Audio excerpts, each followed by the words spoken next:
Guys and ladies.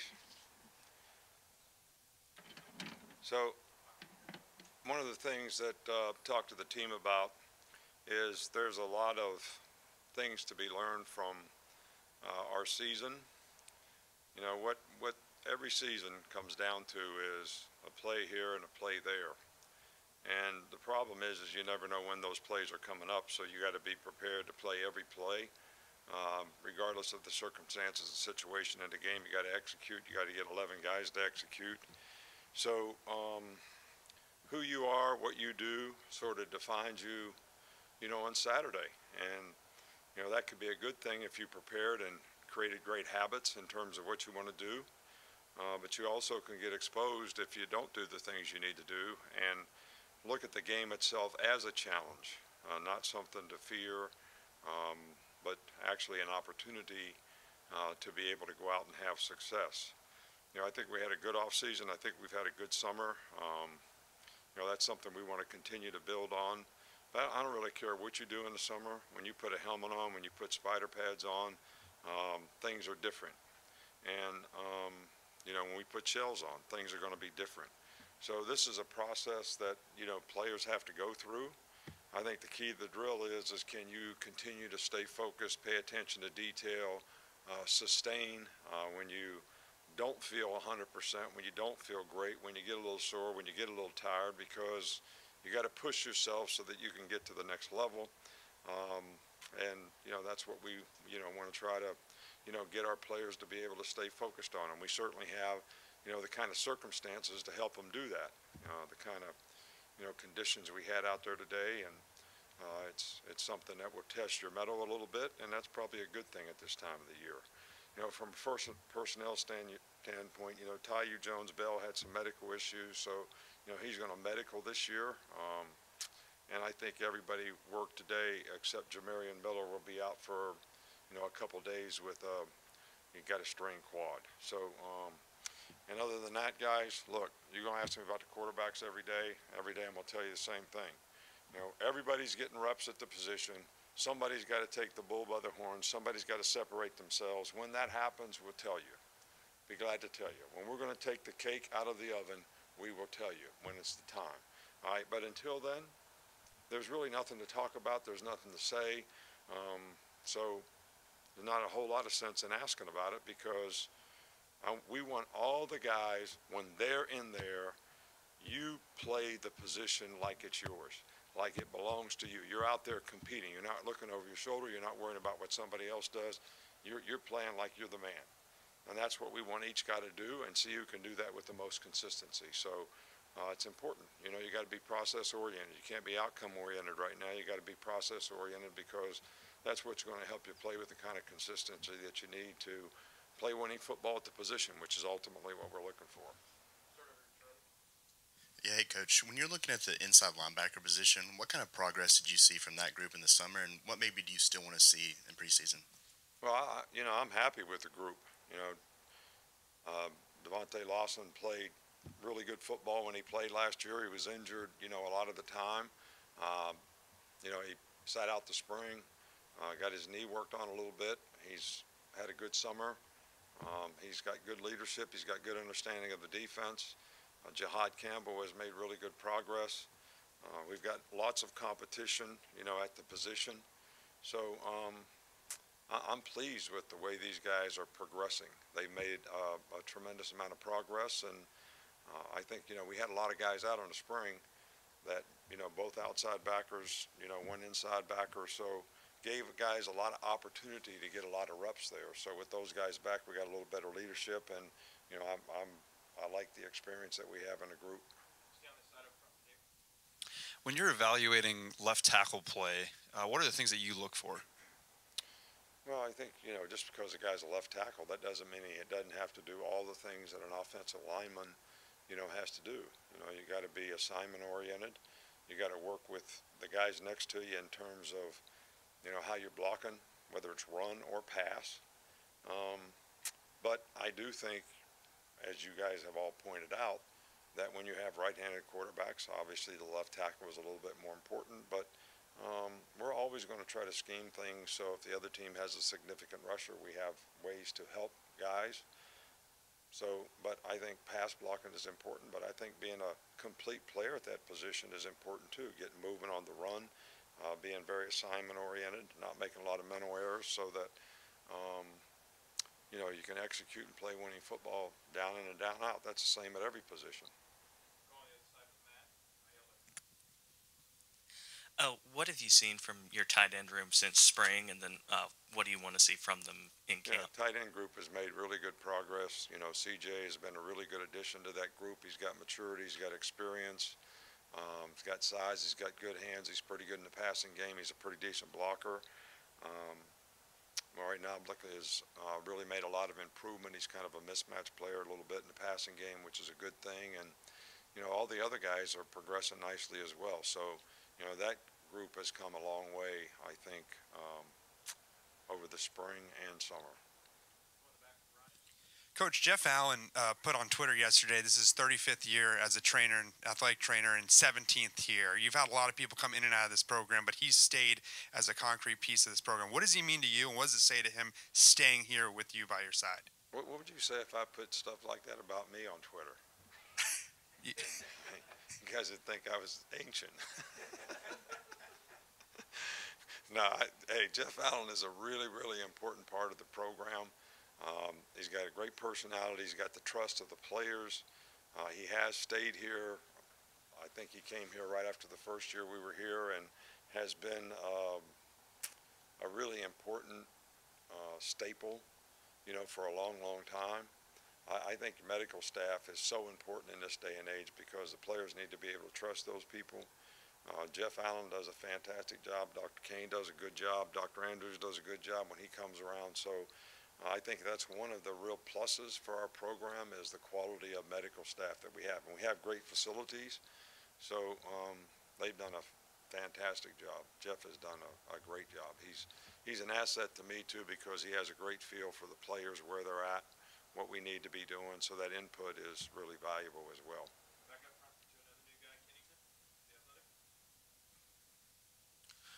How have you seen Jace and Roydell continue to establish themselves as leaders in the running back room, and what is the next step in each of their developments?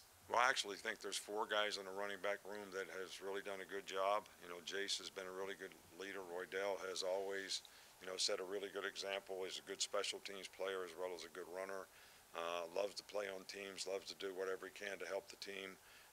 Jace has really stepped up and set a good example. And, you know, the 2 young players, Justin and Jam, have done really, really well too. And, you know, of course we have a new addition, the new freshman, but he's probably a little bit behind the other guys just from a learning curve standpoint. But I like all those guys. I think they all have great attitude, and I think that's one of the strongest positions from a depth standpoint on our team. You brought in Jalen Key from UAB. He's a guy that kind of played a little bit in the box over there, but he also can play deep. Just what does having a versatile guy like that do for the secondary? Well, I think we needed a couple versatile guys in the secondary. I like the 2 guys that we're able to add. Jalen is learning the system, but he is an instinctive player. He does have good size. I think he can play in the deep part of the field, and I think he can play in the box. I think that he's learning, but he's got a great attitude, and he's smart. And I think the experience that he has, because he has played before and played some games at this level in the SEC, will really help him develop. And I think he's going to be a guy that can really help us and contribute. I'm not sure exactly what role yet. You know, we moving a lot of guys around to different positions, but trying to find the best 5 guys to sort of play the best spots in the back end.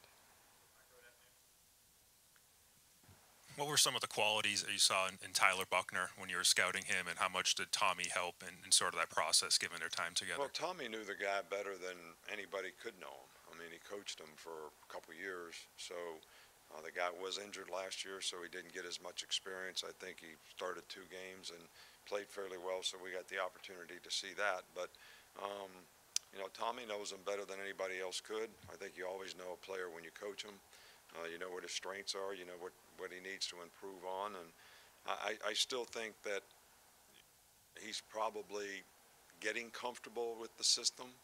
There's some new terminology in it, and I think he's probably still getting comfortable with the players around him, because the other guys have been with those guys a little more. But I do think there's really good competition at the position. Coach, when you look at defensive line play, what's the biggest challenge in consistently pressuring that pocket there on the quarterback? You know, I thought sure you'd ask me something about Knicks kids. Because when we were Knicks kids, you asked me a football question, so I thought when we're asking football questions, you would ask me about Knicks kids, no? No, I'm just kidding. Well, defensive linemen, to me, have to have lower body explosion and initial quickness, be able to strike and attack up front and not catch blocks, so that you force the offensive line to make a decision about how they're going to block you.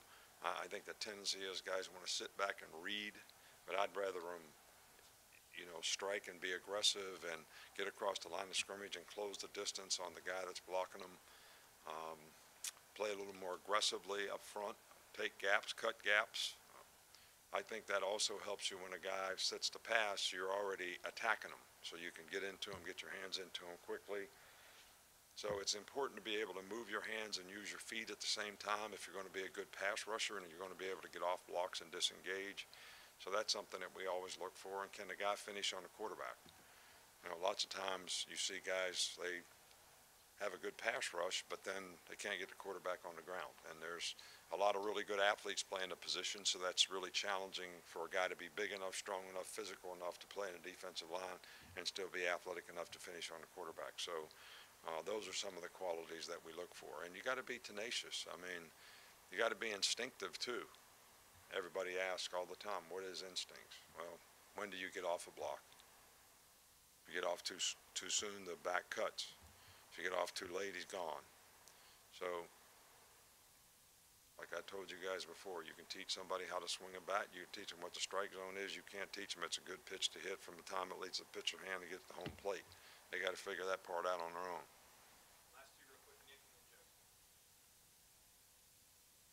Every team is different each year, but what are some of the core tenets you try to really hammer home to the guys in this first week of practice and in fall camp before the season gets going? I'm sorry. The key things you want to hammer home to your team in the first week of camp? Well, I think I kind of mentioned this earlier when I talked at SEC Media Day about talent is not enough. Because at some point in time, you're going to meet the person that has the same amount of talent that you do. So if you don't have the right mindset to go with that talent, which means you got resiliency, you got work ethic, you got perseverance, you can overcome adversity, you got discipline to pay attention to detail, do the little things right, so that you can execute at a high level all the time. So you're going to take advantage and bring your talent to fruition. But I also think having humility is something that's important, because if you have humility, you know there's a better way. So you're always looking for a better way. So you have tremendous gratitude for the people who are trying to teach you, whether it's your parents, your teacher, your coach, whoever it is. And you have great relationships with those people. And you can self-assess, and you know there's a better way, and that's how you improve. And I think those are qualities that we need to continue to develop on our team, so that we get everybody buying into the principles and values and what it takes to be successful. But it's what I said before, you got to do it every play. When you look back on the season, like I showed the guys a film yesterday of, okay, here's some good plays we made in crunch time and won close games, and here's some plays we really messed up in crunch time, and it hurt us in close games. So what are you going to learn from that? But you got to be able to execute, and you got to be able to play your best when your best is needed. So that's what great competitors can do, and that's what we want to try to continue to develop on our team. Last one today, Joe. Coach, you signed Malik Jefferson and Justin Jefferson, two JUCOs in the last class. How have they assimilated or worked themselves into the program thus far? I think both guys are sort of developing nicely, but I think the biggest issue with both guys is understanding what to do so they can go play fast all the time. I think there's still a little apprehension about, and Malik's probably a little further along than Justin, because at least on offense, you know, I know what I'm supposed to do. On defense, you're reacting to something. So not to be able to understand what your assignment is and, you know, how to react to that, I think takes a little longer. But I think both those two guys can make a contribution to our team. Thanks, Coach. So I want to ask you all something because I'm really interested in this. You ask me questions all the time. So we had a media training session yesterday. How'd I do? Did I do better because I sat through media training? All right, thanks. I appreciate it.